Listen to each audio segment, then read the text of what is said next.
is Lottie and welcome to my channel. Today I am bringing you my big first third of 2021 book haul.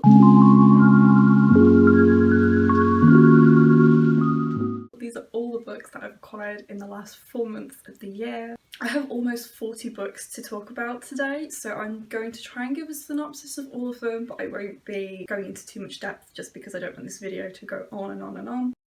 I'm splitting this book haul into sections, so first of all I'm going to be talking about my Kindle books, and then I'm going to be talking about books by genre and also subcategorising it into the age range that it is sold as. First of all, I'm going to be talking about all of the Kindle books. I'm going to do this first just so that I don't forget about them and I can get them out of the way. Let's start with the Wayward Children series. I recently bought the entire series apart from the newest one which came out in January, also the first book which I already owned. I have all of these on my Kindle. The Wayward Children series by Shannon and McGuire, it follows a bunch of different kids in different books and they all go to portal fantasy worlds. So in the first book it's about a school or like a boarding house where the kids have come back from their portal worlds and it's like talking about how they deal with them. I bought books 2, 3, 4 and 5, so I think I've got 4 of the books in that series. This is a young adult fantasy series. They're all novellas as well, so they're really short. Next I'm going to be talking about Legendborn by Tracy Deonn. This is a young adult fantasy book, I believe, and I think it's the first in a series. I don't know a lot about what this book is about other than that it's young adult fantasy, because I got this for 99p on the Kindle store, so it was one of those I'll get that because it's cheap, and also I've heard a lot about it on like Goodreads and BookTube and everything like that, so I've heard a lot of good things about it and I'm really interested in reading it, but I can't really say much of what it's about because I don't know.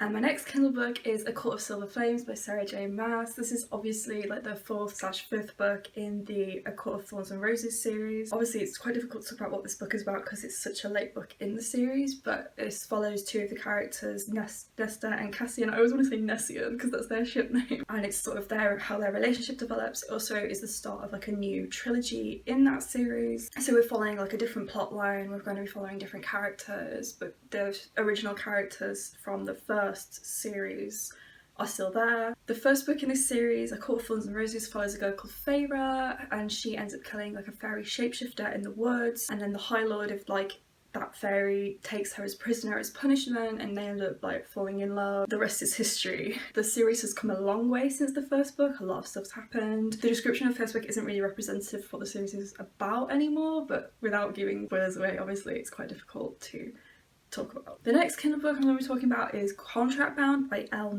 I don't know a lot about this other than that it is an adult erotic sapphic vampire story. I saw someone mention this on Twitter and I was like, vampires and lesbians, I'm all over it. I'm really interested in reading this. I don't know if it's going to be any good. It's a debut novel. I've not heard like anyone on BookTube talk about it. I literally only heard like 1 or 2 people on Book Twitter mention it, but I think the cover is really cool and it's got vampires and it's sapphic, so like what's not to love. The last Kindle book that I bought, I also got a physical copy of it, and that's Truthwitch by Dennard. I first bought this on my Kindle and then I read it and enjoyed it, so I thought I'd get a physical copy of it. It is the first book in a young adult / adult, it's like marketed differently depending on where you are, I think, fantasy series about witches and like the magic systems. Like there's different kinds of witches, so there's like truth witches, there's blood witches, there's wind witches, there's poison witches. It's all like elemental based magic, and then there's like subcategories based on that. As far as Safi, who's a truth witch, she's keeping the fact that she's a truth witch secret because she is like a very powerful witch, so she doesn't want to be used like a pawn politically. And she and her friend Isil are on the run at the very start of the book. In the greater consensus of things in this world, there is a 20-year truce that is coming to an end, so tensions are building with all the different kingdoms and they're all like vying for control over each other. So now I am moving on to my young adult fantasy books that I have acquired most recently in physical form. So obviously I just talked about Truthwitch, which sort of like overlapped between Kindle and physical, and the next most obvious book to talk about would be Windwitch. So Windwitch is the second book in the Witchland series by Dennard. I was originally planning on reading this series on Kindle, but because I enjoyed the first book so much I thought I would pick them up in physical copy. I'm reading this series as a part of January Reads Witchlands along. I did quite enjoy Truthwitch, so I'm really looking forward to reading Windwitch next. So the next young adult fantasy I got was Cinderella is Dead by Kalynn Bayron. Darkdawn. This is a Cinderella retelling. In this world, girls are like sent to a ball where they have to be chosen by a man, and if they're not chosen, their lives are forfeit. So this follows a girl called Sophia, and she doesn't want to be chosen. She doesn't want to go to the ball at all because she's afraid that the girl she loves might be chosen too. So this is obviously sapphic. This is one of the reasons why I wanted to pick it up, but also it sounds really interesting. I think I've heard a lot about this on the internet somewhere, and also the cover is beautiful. So I picked up Cinderella is Dead as a part of a buy one get one half price at Waterstones recently, and the other book that I got a part of that is The Gilded Ones by Namina Forna. This is another young adult fantasy following a girl called Dika, and she is coming of age, and when the people in this world come of age, they take part in a bloodletting ceremony where if her blood runs red, she'll become part of the village, but if it runs gold, she's cast out because this is a sign of impurity. I have heard a lot about this book. I'm actually really intrigued by it, and I think it's absolutely bloody gorgeous. And also the sprayed edges are so cool as well. So the last bunch of young adult fantasy books that I have recently picked up are all part of the same series.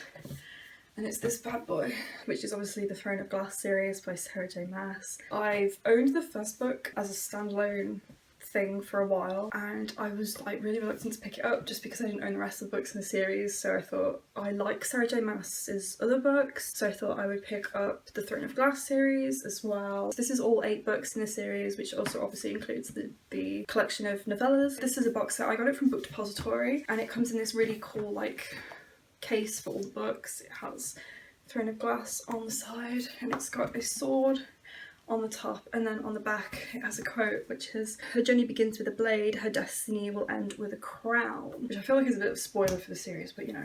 And the box set also comes with this really cool poster which has all of the illustrations of Selena, who's the main character, from the covers of the books. Throne of Glass is obviously a really popular series, especially here on BookTube. There's a girl called Selena Sardothian, and the first book, she's like an assassin who's been caught and imprisoned in the salt mines, and then she's like chosen to be like the king's champion for this competition thing so that she can win her freedom. But moving on to my adult fantasy books that I've picked up recently, I'm going to be talking about another Sarah J Maas book. If you haven't twigged already, the only other Sarah J Maas book that I don't own is House of Earth and Blood, which is the start of a adult series that she's writing called Crescent City. This is an urban fantasy, I believe, which has like a bunch of different fantasy creatures like angels, shifters, humans, fae. I talked about this in my most recent reading vlog. Ordered it from Book Depository because it was advertised as being paperback with the same cover as the hardbacks, but this is obviously the UK paperback edition. Obviously I'm not going to let that stop me from reading it, and I'm not going to just get rid of it because it's not the cover I like. This follows a character called Bryce Quinlan. She's a party girl, and then a demon murders her closest friends. This person is supposedly in jail, but the city's leaders command her to investigate, and I don't know, I guess something happens. I think it's like a murder mystery thing in the fantasy book, which I'm quite intrigued by because I really like the Sucky Stackhouse books, which are essentially like low fantasy, but it's got the same thing where there's loads of different types of creatures in it, and usually each book is a murder mystery. My next out fantasy is The Priory of the Orange Tree by Samantha Shannon. I'll be honest, I have no idea what this book is about, other than I know it's sapphic, that it was really big on BookTube when it first came out. It is a standalone fantasy, which I really like because I'm not a big series person. I don't like having to commit to a long series. She says that she just bought all 8 books in Throne of Glass, but you know, it is quite long, so I'm assuming it's going to be good and it's going to give lots of world building as well as plot advancement. I have absolutely no idea what it's actually about. I've just heard a lot of people rave about it, and one of my best friends has also recommended it to me. First books that I actually picked up this year were the second and third book in the Nevernight trilogy by J. Kristoff. I owned the first book for like a year before I read it because I was like, I know I'm going to really like this series, so I want to have the whole series before I read it. And then it took me a year to buy these 2 books. I read this series back in February. I absolutely loved it, 5 stars. It's one of my absolute favourite series of all time. It's difficult to talk about what these books are about without spoiling what happens in Nevernight, but basically the series follows a girl called Mia Cavere. In the first book she goes to like assassin school to become a really great assassin, and then these are like the aftermath of what happens in that book. The first book isn't sapphic, but these 2 do have a sapphic romance in, which despite being written by a straight man I thought was done really well. Yeah, I love this series so much. This is my favourite book in the series. It's also got my favourite cover on it because yes, it has Mr. Kindly, who is a shadow cat, and I am a self-proclaimed crazy cat lady. But yeah, I bought these 2 books so that I could read the series finally, and obviously I loved it. And the last of my fantasy books is Malice by Heather Walter. This is a adult fantasy. Obviously this is the adult fantasy section, and this is a Sleeping Beauty retelling told from the perspective of a Maleficent type character. So her name is Alice. She's an evil fairy. Well, I don't think she's evil, she's just like a dark fairy. And again, I don't really know much about this other than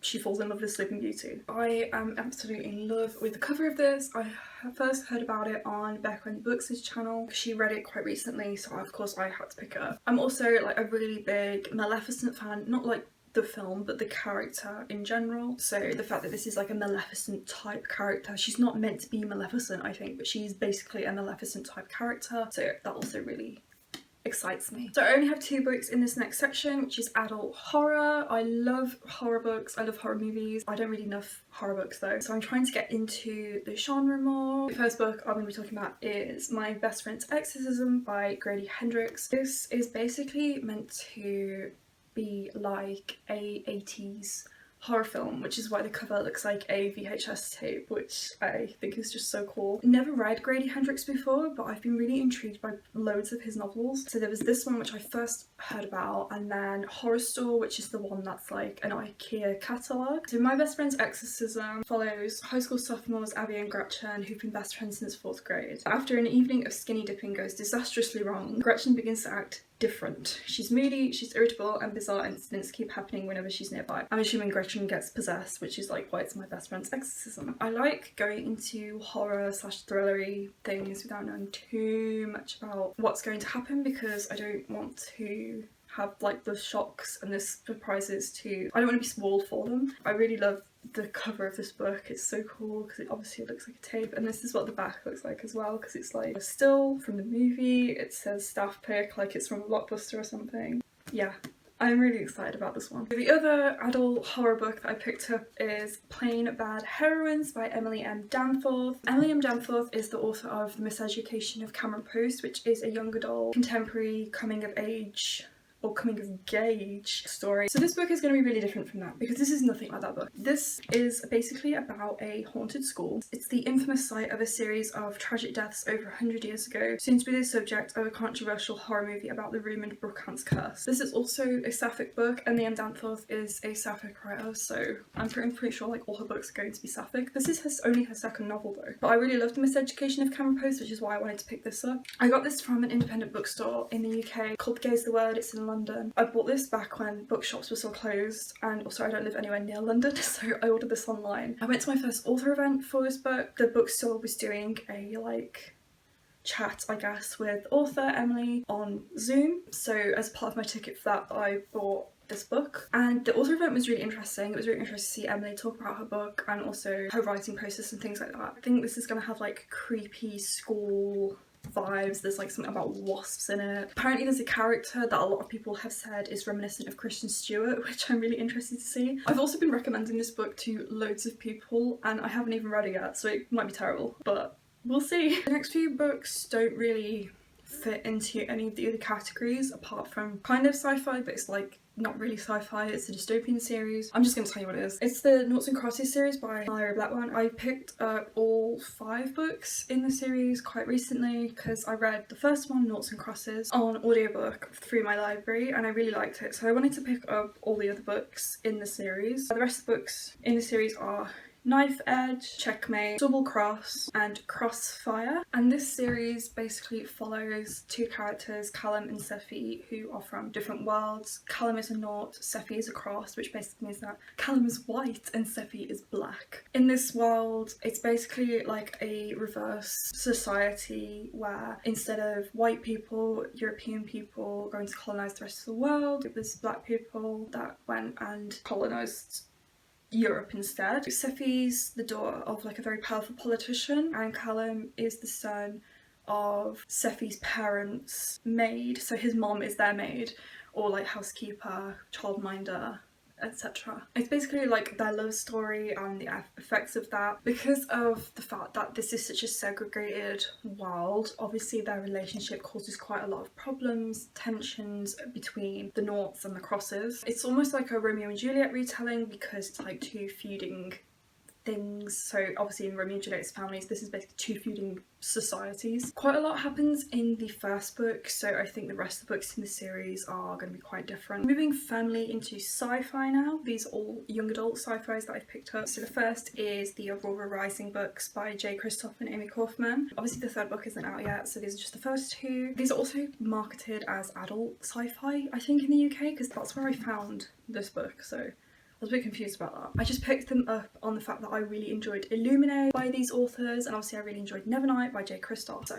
that's why I picked these up. But obviously these are Aurora Rising and Aurora Burning. First book says the year is 2380 and the graduating cadets of Aurora Academy are being assigned their first missions. Star pupil Tyler Jones is ready to recruit the squad of his dreams, but his own boneheaded heroism sees him stuck with the dregs nobody else in the academy would touch. And they like rescue this girl from interdimensional space, which is Aurora. She's been trapped in cryosleep for 2 centuries. Ori is a girl out of time and out of her depth, but she could be the catalyst that starts a war millions of years in the making. It sounds really like high stakes, epic sci-fi. Really interested to see if I enjoy it. And the next sci-fi that I've picked up is Cress by Marissa Meyer. This is the third book in the Lunar Chronicles. I have the same problem with this series where I picked up the first book quite a while ago and then I've been really reluctant to continue it because I didn't own the other books in the series. So I have the first book, Cinder, which I have read. I read it a few years ago now, and I've also got Scarlet, which is the second book, but I think I'm gonna have to like buy all the books in the series, or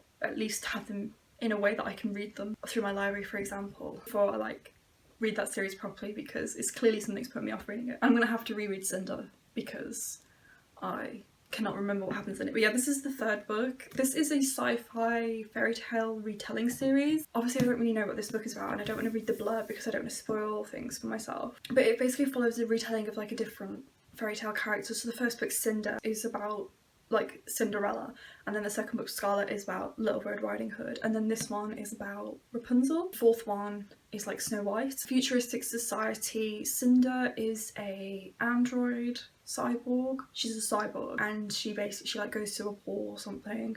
Like I said, I can't really remember what happens in the first book, but I'm assuming things have progressed quite a lot by this point. I do think each book follows the perspective of each of the different characters, but it's like one overarching plot. This was a really popular series on BookTube quite a while ago. I'm a little bit ashamed that I haven't read it yet, but I am trying to push myself to read the whole series because I am really interested by it. So the next book is The Kingdom by Jess Rothenberg. I got this as part of my like big Waterstones haul thing that I did last week where I bought way too many books. I picked this up because I think I'd vaguely like heard of the book, and then when I read the blurb I was like, oh my god, yes, I definitely heard this book before, and also the spine I think was like calling to me. So this wasn't a book that I'd planned to pick up, but I was like, you know what, I've heard good things about it. So this basically follows like evil Disneyland. Has these like androids that represent, I guess, like the Disney princesses, and then like one of the android princess things has apparently murdered someone. They're trying to figure out like why she would murder someone, because she's an android, she's not supposed to have human emotion, so there would be no motivation behind her murdering someone. I'm really intrigued by the concept. I love princesses, I love like Disneyland, so